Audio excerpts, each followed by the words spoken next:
It's coffee time. Happy tabletop day. I didn't get to do anything for tabletop day, which super bums me out. I was supposed to go to the event in LA, and then I wound up not being able to because I had so much work to do today. I've literally been working, it's past midnight now. I've been working all day, like taking little breaks to eat and to look at the Kagami figurine and, you know, little splendid things like that. But this whole day has been work. I was like, man, I don't have time. I don't have time to do anything for tabletop day, which sucks. But tomorrow, I'm super excited. I'm going to go and see the art studio, and we're going to plan out the first 4 episodes and talk about what we want to do and when we can film and all that sort of stuff, which is so exciting. We've been really jazzed to do it. So I can't wait. I think it's going to be super cool. Super cool. But I also woke up with this little guy right here. Do you ever associate blemishes with like a certain archetype of person? Like if you have it in just the right spot, you're like, oh my, it's like a beauty mark. But like if you have it right here, for me, having it right here is kind of like I'm a mobster. That's what I like to think. I also think that part of this is being swayed because Sam and I were watching a show called I Married a Mobster, I think is what it was called. That show was really funny. It was one of those beautiful sorts of shows where they have people come in and like tell their story, and then they have awful actors reenact the story. Oh my god, it was so good. I was like, I need more, and Sam was like, no, I can't do this anymore. We watched 2 episodes. The first episode was like kind of dull. The second episode was a lot better. But in the second episode, I don't think that she ever actually married a mobster. I think that she just like banged a lot of mobsters, you know? And I was like, does that count? I don't know. Does it count? Anyway, doesn't matter. I feel like a mobster because I've got this. As long as I associate something that could potentially be irritating with something funny, not as irritating. I don't know. When I was a kid, if things would scare me, like if there would be a scene in a TV show that really freaked me out, I would, whatever element of it scared me, like say, I don't know. Say that there's a dude with a knife, and I'm like, the knife. I would, in my mind, replace the knife with an ice cream cone, and then suddenly it's not as scary. I used to do that all the time. I would just like replace elements in the scene that freaked me out with something else. I even did that with, it wasn't The Grudge. What was that movie where the trailer, I was so angry, where the trailer had like the girl walking through a hallway and her body was like doing that crazy shake that people keep using in movies that like is so freaky. There's a girl walking through a hall like doing that like weird shake as she walked. And I remember laying awake in bed thinking about that scene, like freaking myself out, and I had to literally imagine her body as an ice cream cone. I imagined her body as a shaking ice cream cone. Look, you do what you gotta do. You do what you gotta do. So I've learned to do the same thing with zits. When zits show up, I'm like, I guess I'm a mobster. I'm a wise guy.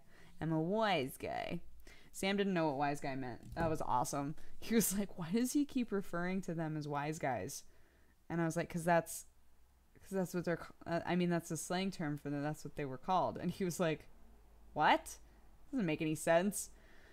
And it was one of those moments where I was like, I grew up knowing that, but Sam isn't from here. So there would be literally no reason for him to know it. It's fun when we have those moments because we get to like try and explain, but every now and then there's something where the other person will say, why is that? And you won't know.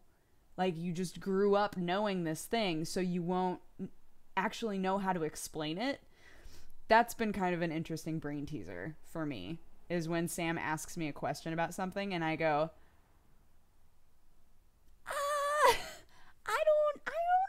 I don't know. Actually, I have no idea.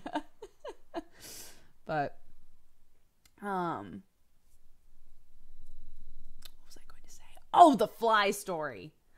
I realized this happened a few days ago, but I realized that I never told it to you guys, which is a crime. So I'm going to tell you this story, even though it happened a few days ago. So Watson chases flies. The second there's a fly in the house, she will chase it all over the house all day until it's dead or she's asleep, right? So a few days ago, I'm cleaning. Jeannie was over. It was the day that Jeannie and I were cleaning the house. And she was running all over my apartment after this fly. And at a certain point, Jeannie and I decided that we wanted to take a break and eat food and watch Revenge. And I walked into the hallway and I saw her kind of like curled up. And I was like, Kitty, let me pick you up. I love you. Let me snuggle you now that we're relaxing. I pick her up. I start to snuggle her. She's acting totally normal. She's just like laying in my arms, whatever. And then she opens her mouth and the fly flies out of her mouth and into my face. I scream and drop the cat. It was the weirdest thing. I was like, where did that fly come from? And of course, since I screamed, Jeannie was like, what's going on? And like ran in. It's like, she had a fly in her mouth. And it didn't seem like she had a fly in her mouth. And then she opened her mouth and the fly came out and hit me in the face. It was the weirdest thing in the world. I was like pacing, like just so distraught. Just like, what does it mean? Jeannie was like, that's weird. I was like, right? I know. It's pretty weird, right? But, yeah. So that was a story that I realized I needed to tell you guys. I realized while I was recording news because she was running after a fly during news. And I was like, oh man, something happened with a fly the other day. And then it hit me. And I was like, oh, I remember my brain. Yeah. Anything else happened today?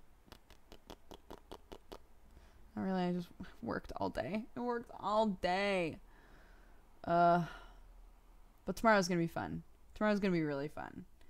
And I'm gonna go to Sam's and hang out with him.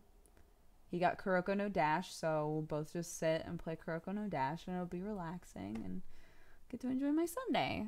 But I hope you guys had an amazing day, and I will talk to you again tomorrow. Bye-bye. Mwah.